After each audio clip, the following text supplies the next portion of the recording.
useful as a pressure, like letting off the steam kind of thing, but it sounds like this kind of work is totally different. Yeah, I feel like a diary would be like a pre first draft. Like, not even a draft. Maybe just, something to like put in the garbage and be like, oh, what's that one word? Okay, I'll do that. Yeah. I mean, it can help you as an aid memoir kind of thing. It can help you actually, if you are going back and writing about your past, you could look at it and be like, oh yeah, on that tour, this is what I was dealing with. And I did that with letters. I had a lot of epistolary relationships, especially early on. Like a lot of, my friendships were kind of held together by postcards and letters back and forth. And some of those friends I had, especially for the details about tour, had them send me back those letters so I could just see. Yeah. This might be a good place to open it up to Q&A. Okay. What do you think about that? Do you guys have some questions to ask Carrie? Yeah. Yes? Okay, they have to be good questions. So yeah, I think we have, do you have a roving mic in the house? You do. Excellent. So who's got a question for Carrie? I see one up there.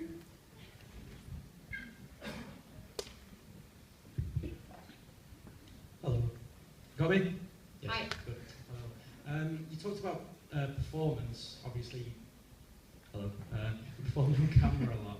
Have you ever thought about going to live performance with Portland? Obviously Fred's got a lot of chops with UCB and SNL. Have you ever considered live performance?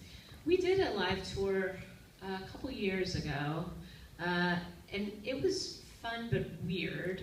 And we thought about doing it again, but wanted to make sure that it was more heightened.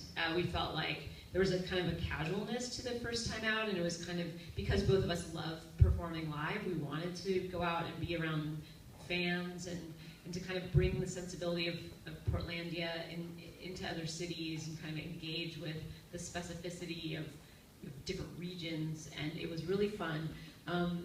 But we really felt like, well, if we go out again, it has to be theater, basically. Like we don't want to just do stand-up or improv. We really would want to put on a show, and to be honest, neither of us have had time. Right? We work on Portlandia almost half the year, and then the other half of the year we're both doing a lot of other things.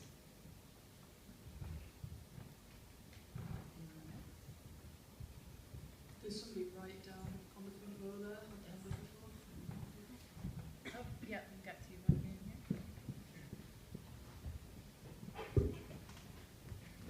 in here. Hey, first of all I wanted to say thank you because last time you played in Manchester I was on the front row and I produced this really sweaty CD that you took off me kindly, which was my band's demo. So I just wanted to say thank you for taking that from me. Sure. So, I didn't want you to be burdened by your own CD, so I took it. Yeah, it was disgusting. I was dancing and it was crazy. And then that was one of our most favorite shows of the tour. Yeah. So my question was, when you write songs, obviously they have to mean something to you.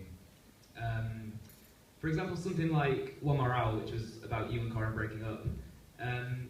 After you've played that night after night for years and years, when you're playing it, do you still think about what it means to you and the sentiments behind the words, or do they kind of, in a sense, become empty because you're so seasoned playing them, as it were?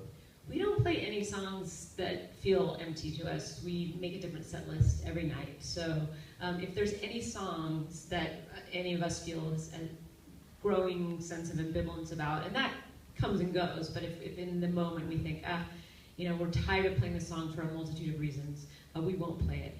At the same time, one of the most beautiful things about playing a song live over and over again is that, you're not bringing the same feeling to it that you had when you wrote it, which is a relief because you write in various states and you write from different perspectives, and it's impossible to return to that every night. But because there is an audience, and the audience individually and collectively bring things to songs, there are times where I will start a song like One More Hour, or for me, Jumpers. Corin and I, especially Jumpers, what the audience brings to that song, I've been so happy playing Jumpers. It's a song about suicide, and I've been gleeful when we start that song, and then I look into the audience and I see somebody that's experiencing that song in a way where it's mirroring their own sense of despair or sadness or hopelessness, or that it's giving them a sense of possibility. And I will then feel that song, both in the way that it was written and in a new, meaningful way. And those are the songs we keep playing, the songs that feel like vessels for both ourselves and whatever we're feeling in that moment, and for the audience. So it's rare that we start the song and I feel like I did when I was 22.